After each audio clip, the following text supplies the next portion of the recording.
Austin, Texas, for vlog 161. I like this city a lot, taking a look around. Hell, I might even name my kid after it, for God's sakes. Anyway, it is great to be here. I have heard so much about Texas poker, and as far as I've heard, the action is as good as anywhere in the United States. And it's 52 Social that has stepped up to the plate. They have brought me out here, as well as Ryan DePaulo and Pokerface Ash and Joey the Mush. So multiple vloggers are going to be here. We got a Meetup Game coming up, and then a bounty tournament, which I'm going to be in. And then the day after, it's going to be a live stream. So a couple different vlogs coming your way from this trip in Austin, Texas. Let's go check it out.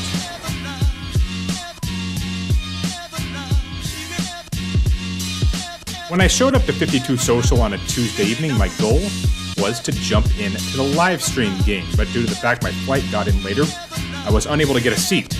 So I ended up commentating on that game instead. Dante, we got another guest in the building. He's finally arrived. Mr. Ben Beach is in the house. I jumped in the booth with Dante and Anthony, who were fantastic, and perhaps had the chance to unfairly criticize people's play. If you want to hear that, you can check out the stream from April 26th. After that, I caught up with Lee Jones, who ironically I'd mentioned on a previous vlog, and decided to hang out in the No Limit / PLO round of each game for a little while, featuring a two-way button to show which game is being played. That game featured plenty of PLO double board bomb pots. That's when all players put in $5 blind and go directly to the flop playing pot limit Omaha, except there's not just one flop. You're going to play the hand out, and the winner of each board gets half the pot. That'll be kind of a common theme over the next couple of weeks on this vlog. You'll see a number of those that I was able to play in. I didn't waste a lot of time getting dealt the best hand in that game, however, though after several hours of card dead play, I finally flopped top set. I was able to get all in with it, and was dumb enough to think that I had a chance to win in the game of PLO. I ended up getting felted without winning a single hand on the night. And to add insult to injury, an embarrassing season for my Golden Knights comes to an end with them missing the playoffs for the first time in franchise history. So the trip was not off to a great start. All right, wrapping up day one of the trip here outside 52 Social. Very long day, top set. Silly me thinking that might have a chance of winning. Did not win a single hand, I don't think, in that game. And, well, we are off to a lousy start on this Texas trip, but it's just now getting started. So it's, what is 12:36? If I had adhered to my rule of always cutting it off at midnight, then I would have several more $100 to my name.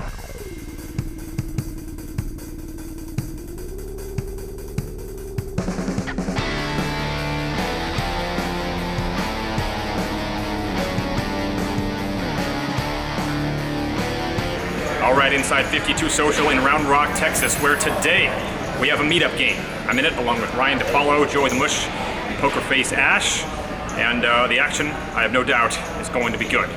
Then after that, we're playing a bounty tournament where there are bounties on the four of us. I'm not going to be able to truly vlog the tournament portion, but I will tell you how it goes and give you a look with whatever video that I can get in there. So, let's fire it up and play some Texas poker. Texas poker is legal because of the fact that they are technically clubs, paid for by membership fees rather than the rake, which means on the tables, they don't have any slots where money is taken off the table. You don't have any holes? Nope. We fire up the first Meetup Game table at 3 p.m. I jump in the 2 seat, Ryan DePaulo in the 8, Pokerface Ash on my immediate right in the 1 seat, and Joey the Mush 2 to my left in the 4.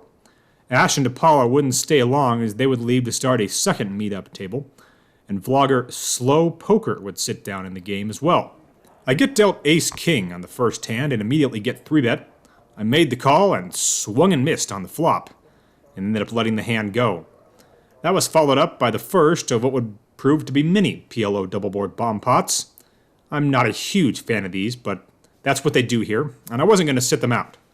The second one I played, I flopped a set of 7s on the top board, but air on the second, and managed to successfully bet fold the flop against a bigger set on the top board and trips on the bottom. It was definitely not my plan to go broke on these bomb pots. I opened 15 with king-9 of diamonds in the low jack and the big blind defends. With 30 in, it comes ace, 9 deuce, rainbow, and I bet 20, to which he defends. With 70 in, the turn is a 6, and no one bets, which allows me to river trip 9s. I bet 65 here, and he snap calls me with an ace, and we take down a $200 pot, which after about 4 hours of play in the state of Texas, the first hand I won. We play another bomb pot, I pick up aces. I made a small flop feeler bet, and 2 guys call. I turn a set of aces on the bottom board. Unfortunately, I had nothing on the top, but once 2 guys go all in, I had an easy call. So I would chop up the pot, but still win money, which I think in somewhere around 40 lifetime bomb pots is the first time I've ever won any money in any of them. Then I make it 15 in middle position with jacks, and Joey the Mush 3-bets me in the hijack to 45.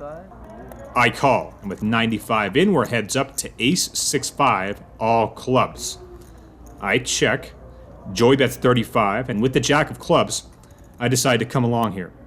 So with 165 in, the turn is an offsuit 6. I check, and he checks it back. Not quite sure what to make of his hand strength at this point. The river comes a jack, giving me jacks full of 6s.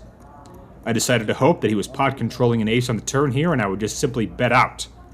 I make it 115, and he thinks about it for a minute, and jams all in. Oh, I thought you might say that. How much do you got? Bet is $395 total.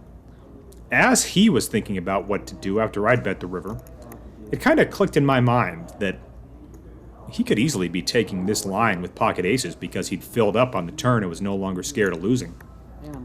And after he went all in, I did not snap call because I couldn't figure out what other hand he would 3-bet pre-flop with and then raise all in on the river with, other than pocket aces. Truth is, I kind of wanted to let this hand go, but curiosity got the better of me, and just knowing the fact that losing full house over full house, I felt was going to hurt less, even though I'd lose more money, than folding the winner in this spot. I felt that would hurt more. So I call, and we have a $955 pot, and he does have pocket aces, so he takes down a big one. I'm sure it'll make his vlog as well. I add on for $400, and Joey goes to the other table, and Ryan DePaulo jumps back in this one. Ryan, I just want you to know that if you're looking for a good Whole Foods parking lot, Reno's got a great one. Okay. You know, there's like a Sierra Trading post around there. There's a Qdoba Mexican food.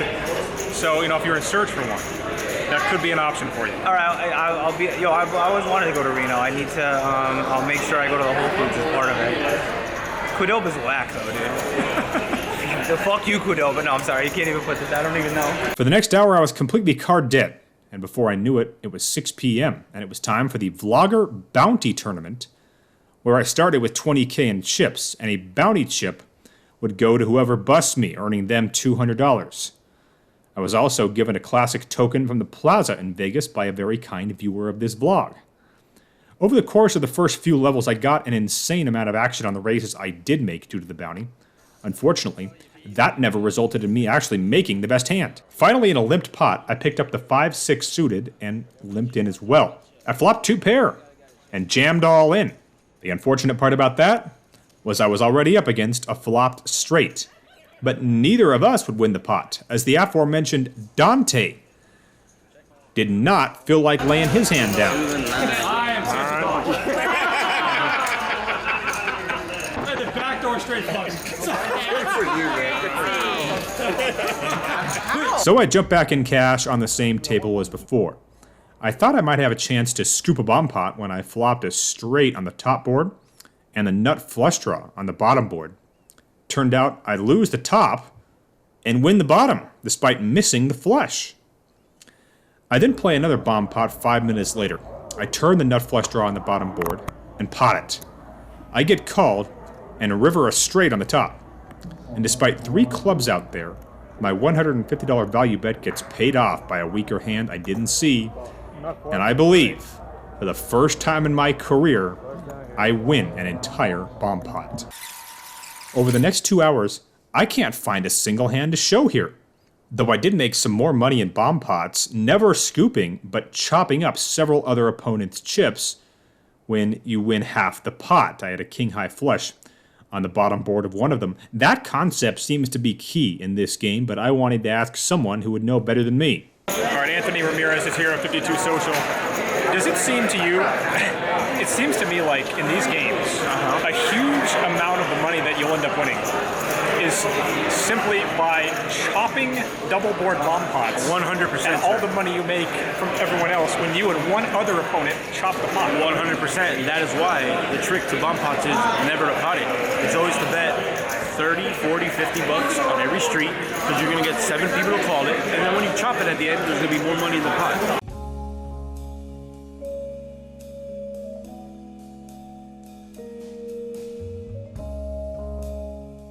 The next bomb pot would be when I flop a straight draw on top and trip deuces on the bottom. I turn deuces full on the bottom board when I hit a 6, though I still had nothing on the top board. But a river 3 on that bottom board results in my opponent betting pot, which was over $300. I had to call with that full house, expecting to chop this bomb pot up, except I don't. Because while I knew I was losing the top, I knew he probably had the nut flush there, which he did. I wasn't counting on him having pocket 3s in his hand for a bigger boat on the bottom. You want to make the vlog? You made the vlog. What a river. So the idea of me booking a win in the state of Texas continues to be a foreign concept. This might be the first time I've ever done an exit video while still inside a poker room. Partially because they're obviously very cool with it here, and partially because it's windy as hell outside, and you know this Sony camera of mine just cannot handle the wind over the years. You've probably heard that on this vlog. So, my results today, the first session, thanks to the Joey the Mush full house over full house cooler, a $410 loss, then a $110 loss in the tournament, and then thanks to the full house over full house cooler on the second board of that bomb pot, a $197 loss here in this game. After that, I got into a spot where I ran a big 2-barrel bluff, but I decided not to follow through on the river, and I absolutely should have because I had the best hand, but it was one of those big draw against big draw miss situation, and since I was out of position, well, it cost me. And he was able to find the river bluff because I checked the river. So, kind of a bizarre day. And as you saw there at the end of that vlog, it was nothing but double board bomb pot hands to tell you about. I've never been so card dead and hold'em in my life. I mean, there's 4 double board bomb pots every hour. All the hands between that were hold'em hands. And for about 5 straight hours, I didn't have one to play. It was unreal. So that part sucked. But either way, we will jump on the live stream, and that'll be coming your way, the highlights of which on the next vlog. Hit the like and subscribe buttons if you haven't already, and consider checking out my group on Poker Bros. There's a link in the description below. Use my referral code. I'll see you back here next time. I'll be cruising in my lane fast, call it high speed. I've been working hard, yeah, I've been working nightly. If you think you'll win, ha, not likely. I be taking shots, yeah, cold-blooded, icy. Watching numbers grow is what I call sightseeing. In the front row, run it up when they hype me. The following grows, they know how to ignite me. Call me CEO, I've been running right, see. And I ain't playing games, I create my own lane, making pleasure out of pain, turning losses into gains. I'm the boss, I'm making change, I've been rocking this exchange.